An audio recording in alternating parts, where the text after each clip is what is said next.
भारत जोड़ो के लिए आप चल रहे हैं, भारत जोड़ो यात्रा कर रहे हैं, क्या कांग्रेस परिवार को जोड़ने के लिए भी आप आगे हाथ बढ़ाएंगे? वरुण गांधी आपके भाई हैं, क्या उनसे भी मिलकर चलने की बात की जाएगी? आप पहल करेंगे उनसे मिलने की? क्योंकि पानीपत में आपने एक स्टोरी सुनाई थी कि दो भाई जो बहुत देर से बात नहीं कर रहे थे वो भी मिल गए। आप वरुण गांधी से मिलेंगे? देखिए, वो बीजेपी में हैं, शायद अगर वो यहाँ चलेंगे उनको प्रॉब्लम हो जाएगी, मगर मेरी विचारधारा उनकी विचारधारा से नहीं मिलती। मेरी विचारधारा, मैं आरएसएस के ऑफिस में कभी नहीं जा सकता।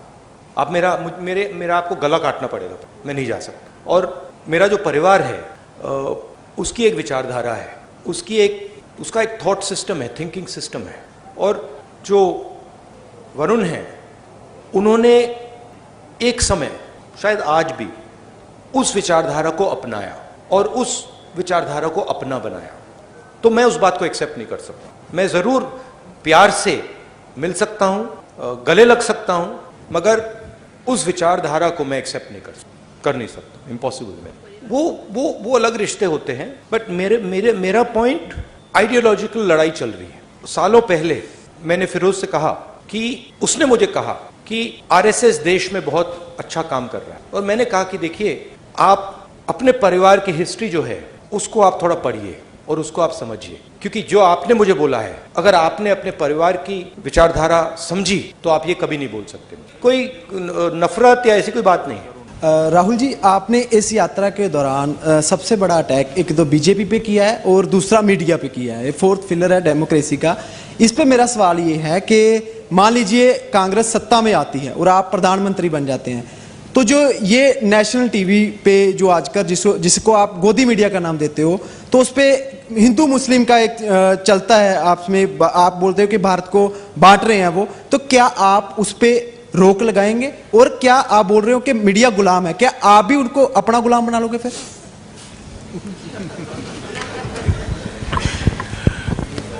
वो गुलाम नहीं मानेंगे, आजाद मानेंगे। नहीं, देखिए, मैंने गोदी मीडिया तो कभी नहीं कहा है, वो मेरा फ्रेज नहीं है। मैं ये जरूर कहता हूं कि मीडिया को कंट्रोल किया जाता है, मीडिया पे प्रेशर डाला जाता है। मैं ये भी कहता हूं कि जो आप जैसे रिपोर्टर्स हैं, आपकी इतनी गलती नहीं है। आप पर कंस्ट्रेंट्स हैं, आपके जो मालिक आपको कहते हैं वो आपको करना पड़ता है, और जो आपकी भावनाएं हैं उनको मैं समझता हूं, क्योंकि आप आके मुझे बोलते हो जो आपको देश के बारे में लगता है, मैं जानता हूं। तो मैं आपकी क्रिटिसिज्म नहीं कर रहा हूं, जो मीडिया का स्ट्रक्चर है उसकी मैं क्रिटिसिज्म कर रहा हूं। कांग्रेस पार्टी की फिलॉसफी इंडिपेंडेंट मीडिया की फिलॉसफी है। कांग्रेस पार्टी की फिलॉसफी इंडिपेंडेंट इंस्टीट्यूशंस की फिलॉसफी है। मैं आपको बताऊं, अगर कांग्रेस पार्टी ये करना भी चाहे कि हम मीडिया को, मतलब जैसे आपने कहा, अपना बना दो, हमारे में वो कैपेबिलिटी नहीं है। हम उसको इंप्लीमेंट ही नहीं कर सकते, क्योंकि हमारा स्ट्रक्चर उतना सेंट्रलाइज नहीं है बीजेपी से। तो हम इंडिपेंडेंट मीडिया चाहते हैं, फेयर मीडिया चाहते हैं, और जो मीडिया में नफरत फैलाई जाती है, और वो फैलाई जाती है, और जो मीडिया डिस्ट्रैक्शन का रोल प्ले कर रहा है, जैसे मैंने अपने भाषण में कहा था, जब कोई जेब कतरा आता है तो वो अकेला नहीं आता, 2-3 लोग आते हैं, एक ध्यान को उधर ले जाता है और फिर जेब काटी जाती है। तो इनएडवर्टेंटली वो आप रोल प्ले कर रहे हो। आप लोग नहीं, बट आपका जो स्ट्रक्चर है, आप लोग डिस्ट्रैक्ट करते हो। आप लोग कहते हो देखो, हिंदू मुस्लिम, ऐश्वर्या राय, शाहरुख खान, बॉलीवुड, तेंदुलकर, उधर देखो, और इधर मतलब किसान की लूट हो रही है, छोटे व्यापारी मारे जा रहे हैं, इनइक्वालिटी बढ़ती जा रही है। तो आपका रोल डिस्ट्रैक्शन का रोल है, आपका रोल वॉचडॉग का रोल होना चाहिए। जैसे हमने ये जो आंकड़े लगाए हैं, इसके बारे में आपने कोई सवाल ही नहीं पूछा। एक्चुअली ये सबसे जरूरी सवाल है, ऐश्वर्या राय से, शाहरुख खान से, ये जरूरी सवाल है, मगर आप लोग ये पूछते नहीं हो। आपकी गलती नहीं है, शायद आप पूछते, अगर आपको छूट दी जाती है आप पूछते, but your role is that वो watch dog. And what are the type of issues you should be raising? Farmers issues, employment issues. अखबार में एम्प्लॉयमेंट की बात तो पढ़ने को नहीं मिलती, स्मॉल स्केल इंडस्ट्रीज की बात तो सुनाई नहीं देती। लुधियाना में जो मतलब पूरा इंडस्ट्री खत्म हो गई, उसके बारे में सुना ही नहीं देता। ईवीएम पर जो लोगों में धारणा है कि ईवीएम के कारण कांग्रेस पुनः सत्ता में नहीं आ सकती, क्या आप ईवीएम पर भी कोई फैसला लेना लोगे ऐसा कि जिससे लोगों के जो धारणा बनी हुई है कि ईवीएम, जब तक ईवीएम रहेगी कांग्रेस कभी सत्ता में वापस नहीं आ सकती?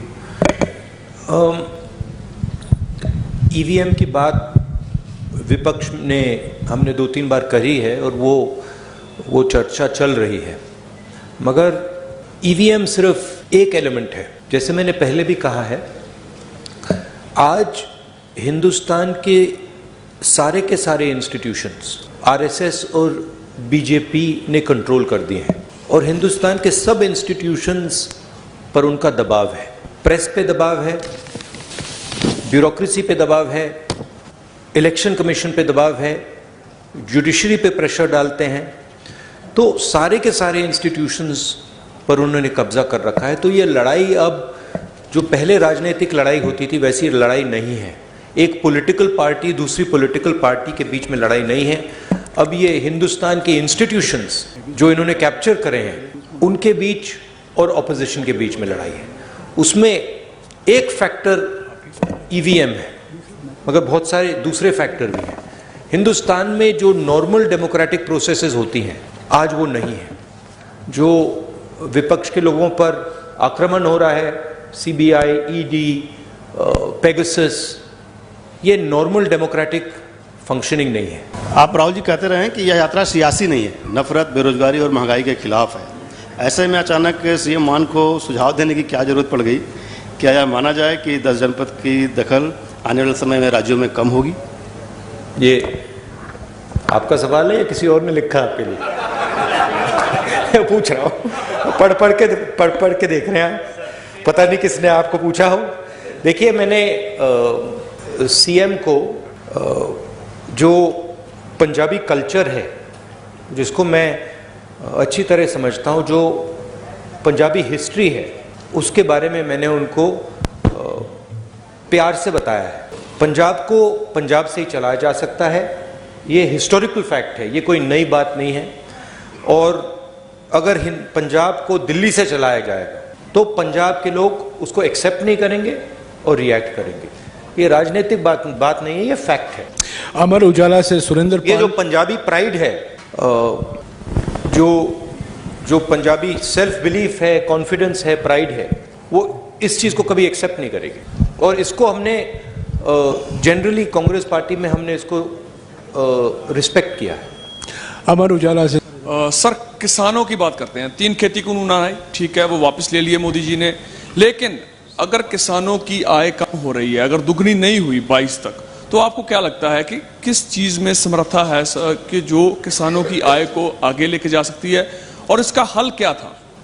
देखिए, किसानों पर नॉन स्टॉप आक्रमण हो रहा है और एक जगह से नहीं हो रहा है, मल्टीपल एंगल से हो रहा है। और जो उसको प्रोटेक्शन मिलनी चाहिए वो प्रोटेक्शन उसको नहीं मिल रही। यूपीए के समय हमने प्रोटेक्शन दी थी, कर्जा माफ किया था, एमएसपी थी, अलग अलग हमारे अप्रोचेस थे।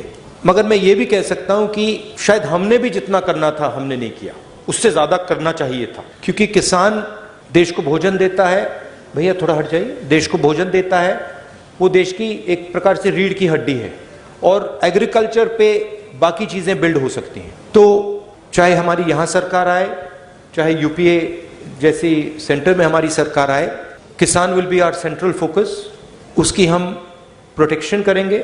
हमने न्याय योजना की बात की थी, जो मिनिमम इनकम गारंटी सबसे गरीब लोगों के लिए, वो किसानों को, गरीब किसानों को मिलेगी। तो हमारा विजन एग्रीकल्चरल सेंट्रिक है और हम चाहते हैं कि एग्रीकल्चरल सेक्टर में टेक्नोलॉजी जाए, कोल्ड चेन्स बने, एग्रीकल्चरल स्ट्रक्चर में जॉब्स क्रिएट हो। तो हमारी स्ट्रेटजी का सेंट्रल पीस है। सर, ड्रग्स पंजाब में एक बड़ा इशू है। 2017 में कांग्रेस से इस पे बड़ा वादा किया, लेकिन पूरा नहीं हुआ, उम्मीदें टूटी, घर बर्बाद हो रहे हैं, अब भी यही सिचुएशन है। तो दोबारा से पंजाब के लोगों को कैसे यकीन दिलाना चाहते हैं कि कांग्रेस जो है इस इशू पर काम करेगी? नहीं, सबसे पहले हमने सरकार में ड्रग्स में काफी काम किया। पंजाब की मेन इशू अनएम्प्लॉयमेंट की इशू है, और जो किसानों को डिस्ट्रेस हो रहा है वो 2 सेंट्रल इश्यूज हैं, और उसमें से ड्रग्स की इशू पैदा होती है। तो अगर ड्रग्स से डायरेक्टली तो लड़ना है और लड़ा जाएगा, मगर जब तक हम अनएम्प्लॉयमेंट इशू को एड्रेस नहीं करेंगे, किसानों में जो डिस्ट्रेस है उसको एड्रेस नहीं करेंगे, तब तक ड्रग्स प्रॉब्लम भी एड्रेस नहीं होगा। तो कंबाइन तरीके से करके ये काम किया जा सकता है। पंजाब को, सचमुच में पंजाब को एक नए विजन की जरूरत है, और अगर मेरी पंजाब की सरकार के बारे में शिकायत है तो वो है कि उन्होंने पंजाब ने उनको एक अपॉर्चुनिटी दी। अपॉर्चुनिटी पंजाब को विजन देने की दी, और सरकार पंजाब को विजन दे नहीं पा रही। मैं पूछ रहा हूं लोगों से कि भाई आम आदमी पार्टी ने क्या किया, क्या विजन दिया? तो उसका मतलब, और मैं कांग्रेस के लोगों से नहीं पूछ रहा हूं, मैं आम लोगों से पूछ रहा हूं, क्या मतलब आपको क्या लगता है? और रिस्पॉन्स यूनिवर्सली आ रहा है कि जो हमारी एक्सपेक्टेशन थी वो तो पूरी नहीं हुई, और ये मतलब बातें करते रहते हैं, मगर कोई पंजाब को जो विजन मिलना चाहिए वो नहीं मिला है। तो रियली जब कांग्रेस पार्टी की यहां सरकार आए, एक लॉन्ग टर्म विजन पंजाब के लिए देना पड़ेगा, और उसमें किसान और जो हमारे स्मॉल एंड मीडियम इंडस्ट्रीज हैं वो सेंट्रल होना पड़ेगा। इंडिया टीवी से पुनीत शर्मा।